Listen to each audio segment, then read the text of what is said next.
Olá pessoal, tudo bem? Hoje vocês irão conhecer os equipamentos de hardware utilizados nas redes de computadores.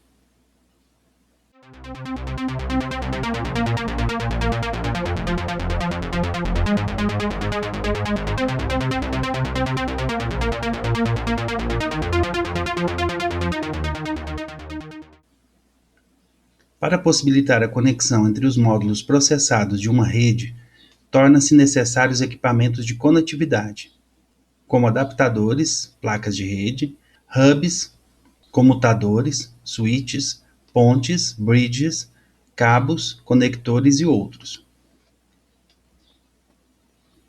A placa de rede é o hardware que permite aos micros conversarem entre si através da rede. Sua função é controlar todo o envio e recebimento de dados através da rede. Cada arquitetura de rede exige um tipo específico de placa de rede. Você jamais poderá usar uma placa de rede Token Ring em uma rede Ethernet, pois ela simplesmente não conseguirá comunicar-se com as demais. Além da arquitetura usada, as placas de rede à venda no mercado diferenciam-se também pela taxa de transmissão, cabos de rede suportados e barramento.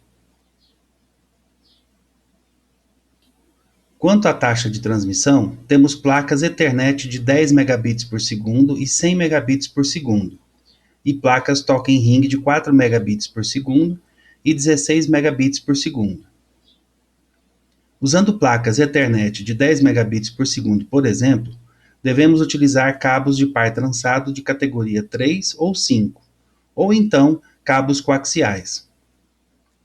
Usando uma placa de 100 megabits por segundo, o requisito mínimo a nível de cabeamento são cabos de par trançado blindados de nível 5. Cabos diferentes exigem encaixes diferentes na placa de rede. O mais comum em placas Ethernet é a existência de dois encaixes, uma para cabos de par trançado e outro para cabos coaxiais. Muitas placas mais antigas também trazem encaixes para cabos coaxiais do tipo grosso, 10 base 5, conector com um encaixe bastante parecido com o conector de joystick da placa de som. As placas de rede que suportam cabos de fibra óptica são uma exceção, pois possuem encaixes apenas para cabos de fibra. Estas placas também são bem caras, de 5 a 8 vezes mais do que as placas convencionais por causa do codec, o circuito que converte os impulsos elétricos recebidos em luz, e vice-versa, que ainda é extremamente caro. Finalmente, as placas de rede diferenciam-se pelo barramento utilizado. Atualmente você encontrará no mercado placas de rede ISA e PCI, usadas em computadores de mesa, e placas PCM-CIA, usadas em notebooks, e held hands. Existem também placas de rede USB, e atualmente o padrão é o barramento PCI Express. Para que as placas possam se encontrar dentro da rede, cada placa possui também um endereço de nó. Este endereço de 48 bits é único e estabelecido durante o processo de fabricação da placa, sendo inalterável. O endereço físico é relacionado com o endereço lógico do micro na rede. Numa rede com topologia de estrela, o hub funciona como uma peça central, que recebe os sinais transmitidos pelas estações e os retransmite para todas as demais. Existem dois tipos de hubs: os hubs passivos e os hubs ativos. Os hubs passivos limitam-se a funcionar como um espelho, refletindo os sinais recebidos para todas as estações a ele conectadas. Como ele apenas distribui o sinal, sem fazer qualquer tipo de amplificação, o comprimento total dos dois trechos de cabo entre o micro e o outro, passando pelo hub, não pode exceder os 100 metros permitidos pelos cabos de par trançado. Um hub ativo, por sua vez, além de distribuir o sinal, serve como repetidor, reconstituindo o sinal enfraquecido e retransmitindo-o. Enquanto usando o hub passivo, o sinal pode trafegar apenas 100 metros somados aos dois trechos de cabos entre as estações, Usando um hub ativo, o sinal pode trafegar por 100 metros até o hub, e após ser retransmitido por ele, trafegar mais 100 metros completos. Apesar de mais caro, este tipo de hub permite estender a rede por distâncias muito maiores. Além dos hubs comuns, que apenas distribuem os sinais da rede para os demais micros conectados a ele, existe uma categoria especial de hubs, chamados de Smart Hubs, ou hubs inteligentes.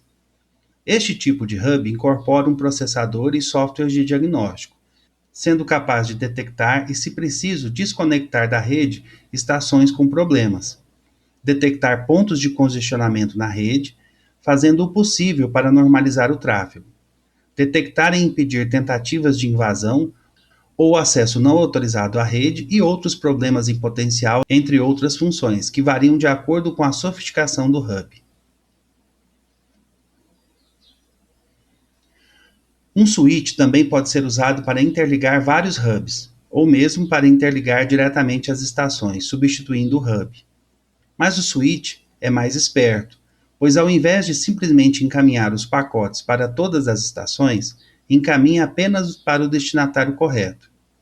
Isto traz uma vantagem considerável em termos de desempenho para redes congestionadas, além de permitir que, em casos de redes onde são misturadas placas 10/10 e 10/100, as comunicações possam ser feitas na velocidade das placas envolvidas. A palavra wireless é um termo em inglês e significa sem fio. Nos últimos anos, tem se popularizado o uso das redes sem fio. Porém, a ideia de comunicação sem fio não é tão recente assim. Em 1901, um físico italiano chamado Guglielmo Marconi demonstrou o funcionamento de um telégrafo sem fio que transmitia informações de um navio para o litoral por meio do código Morse. Para começar a montar uma rede sem fio, seja em casa, seja no escritório, o primeiro passo é adquirir um roteador wireless. Ele será a peça principal para distribuir o acesso sem fio para todo o ambiente. Redes Wi-Fi cobrem em média 100 metros ao redor do ponto de acesso. Para utilizar uma rede sem fio, é preciso que o computador possua um adaptador ou placa de rede sem fio. Nos notebooks, tablets e smartphones, este dispositivo já vem instalado, mas é possível instalar placas ou adaptadores adicionais. Muito bem, pessoal, chegamos ao final de mais uma aula. Quero agradecer a audiência de vocês, um grande abraço e até breve.